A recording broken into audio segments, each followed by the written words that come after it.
സംസ്ഥാനത്തെ ആദ്യ പട്ടികവർഗ നഗരപിതാവാണ് വയനാട് മാനന്തവാടി നഗരസഭയിലെ പ്രഥമ ചെയർമാൻ പി.ആർ. പ്രവീജ്. യുവജന പോരാട്ടങ്ങളിലൂടെ പൊതുരംഗത്ത് സജീവമായ കുറ്റിമുല വെള്ളോട്ടിൽ വീട്ടിലെ ഈ യുവാവ് ഇവിടെ പുതുചരിത്രം രചിക്കുകയാണ്. പട്ടികവർഗ വിഭാഗങ്ങൾക്കായി ചെയർമാൻ സ്ഥാനം സംവരണം ചെയ്യപ്പെട്ട ആദ്യ നഗരസഭയിലെ ആദ്യ നഗരപിതാവിന്റെ പേരുകൂടിയാണ് പി.ആർ. പ്രവീജ്. കണിയാരം 33-ാം ഡിവിഷനിൽ നിന്ന് LDF സ്ഥാനാർത്ഥിയായാണ് കന്നി അംഗത്തിൽ തന്നെ പ്രവീജ് വിജയിച്ചത്. 10 വർഷത്തോളമായുള്ള പൊതുപ്രവർത്തന ജീവിതത്തിൽ AKSലും DYFIയിലും CPIMലും അംഗമായി. നിരവധി അവകാശ പോരാട്ടങ്ങളിൽ പങ്കെടുത്തു.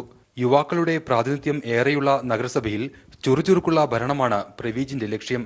പൈതൃക ഭൂമിയായ മാനന്തവാടിയെ ഒത്തൊരുമയോടെ വികസനപാതയിൽ തിരിച്ചെത്തിക്കുകയാണ് ഈ യുവാവിന്റെ സ്വപ്നം. തെരഞ്ഞെടുക്കപ്പെട്ടത് പതിവിലേറെ യുവാക്കളാണ്. അതിൻ്റെ ഒരു ചുറുചുറുക്കും ഉന്മേഷവും മാറ്റവും ഞങ്ങൾ പ്രതീക്ഷിക്കുകയാണ്. യുവാക്കൾക്കായുള്ള തൊഴിൽ പരിശീലന കേന്ദ്രങ്ങൾ, ആദിവാസി വിഭാഗങ്ങളുടെ സാമൂഹിക മുന്നേറ്റത്തിനായുള്ള പദ്ധതികൾ, നഗരത്തിൽ സൗജന്യ വൈഫൈ, സർക്കാർ വിദ്യാലയങ്ങളെ ദേശീയ നിലവാരത്തിലേക്ക് ഉയർത്തുവാനുള്ള പദ്ധതികൾ, ശാസ്ത്രീയ നഗരവികസനം എന്നിവയെല്ലാം പുതിയ ഭരണസമിതിയുടെ ലക്ഷ്യങ്ങളാണ്. ഭരണസാരഥ്യത്തിന്റെ പുതിയ പാതയിൽ ഇച്ഛാശക്തി തന്നെയാണ് ഈ 31-കാരന്റെ കൈമുതൽ.